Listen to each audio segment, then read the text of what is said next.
आज जिस कंपनी की हम बातचीत करने वाले हैं उस कंपनी का नाम है रिलैक्सो। ये बहुचर्चित शेयर है, कॉफी कैन इन्वेस्टिंग का हिस्सा है और बड़ा नाम है, और बड़ा नाम भी है और साथ साथ बड़ी फॉल भी इसमें आई है, बड़ा धड़ाम भी हुआ है। एक तेज बिकवाली आई है, करीब करीब 35,000 करोड़ इसकी पीक मार्केट कैप थी और अब करीब करीब 6300 करोड़ रुपए के आसपास की मार्केट कैप आ चुकी है। ऊपरी स्तरों से लेकर अब तक ये शेयर करीब 83 से 85% के आसपास का फॉल दिखा चुका है और ऑल टाइम हाई से ये शेयर करीब करीब 85% टूटने के बाद भी अभी भी इसका पीई करीब करीब 40 के मल्टीपल पे कामकाज कर रहा है, जो पीक पे करीब 150 के मल्टीपल पे कामकाज करता था। तो एक तिहाई इसकी वैल्यूएशन हो चुकी है और साथ ही साथ इसके नंबर्स भी टूट रहे हैं। 85% शेयर करेक्ट हुआ है। क्यों करेक्ट हुआ है, पहले कुछ आंकड़े, फिर करना क्या है उसमें बात करते हैं। पहले एक तो ओवर वैल्यूएशन, करीब 150 का पीई जब बाजार में इसको दिया जा रहा था उस समय पर, तो बाजार को पसंद नहीं आया, शायद महंगे वैल्यूएशन की वजह से टूटता हुआ दिखाई पड़ा। वीक अर्निंग, लगातार प्रॉफिट ग्रोथ कंपनी की नेगेटिव है, पिछले 5-1 साल की प्रॉफिट ग्रोथ नेगेटिव है और 20% के आसपास प्रॉफिट गिरा भी था।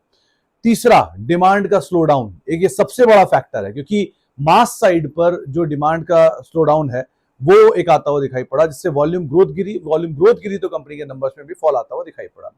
कंपटीशन काफी बढ़ा, अनऑर्गेनाइज सेक्टर इसके सामने काफी प्रबल तरीके से बढ़ता हुआ दिखाई पड़ा और बाकी जो पीयर थे, जो छोटे पीयर थे, उन्होंने इसका मार्केट शेयर खाना शुरू किया, वो इसके लिए एक बड़ा कंसर्न बन के सामने आया।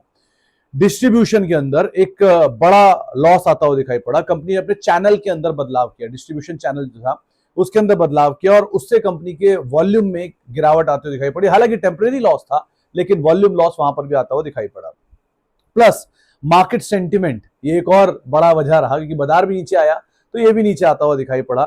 ऑलरेडी एक हेवी स्टॉक में सेल ऑफ आता हुआ दिखाई पड़ा और ये हेवी सेल ऑफ स्टॉक के अंदर कई सारी वजहों से आया, valuation, numbers, earnings, distribution, competition, बहुत कुछ होता हुआ दिखाई पड़ा, प्लस वैल्यूएशन। तो ये हेवी सेल ऑफ थे और एक जमाने में बाजार का डार्लिंग कहे जाने वाला रिलैक्सो करीब करीब 80% टूट भी गया। अब कुछ पॉजिटिव भी इससे रिलेटेड, जैसे कि ये company 40 crore pair per year की प्रोडक्शन कैपेसिटी रखता है। एक बड़ी प्रोडक्शन कैपेसिटी है इस कंपनी के पास। 70,000 से ज्यादा रिटेल आउटलेट्स पे इसका माल बेचा जाता है। 400 से ज्यादा एक्सक्लूसिव ब्रांड आउटलेट, ईबीओस जिन्हें कहते हैं, वो ये कंपनी के पास है। 25 से ज्यादा देशों में ये कंपनी कामकाज करती है। छोटा करती है लेकिन करती है और धीरे धीरे वो बढ़ा भी रही है। 9 मैन्युफैक्चरिंग इकाई भी है इस कंपनी के और रेवेन्यू स्केल 2500 से 3000 करोड़ रुपए तक ले जाने की क्षमता भी रखती है। तो अभी सिचुएशन खराब है, ऊपरी स्तर से काफी करेक्ट भी हो चुका है, लेकिन कुछ पॉजिटिव और नेगेटिव दोनों आंकड़े आपके सामने रख दिए हैं।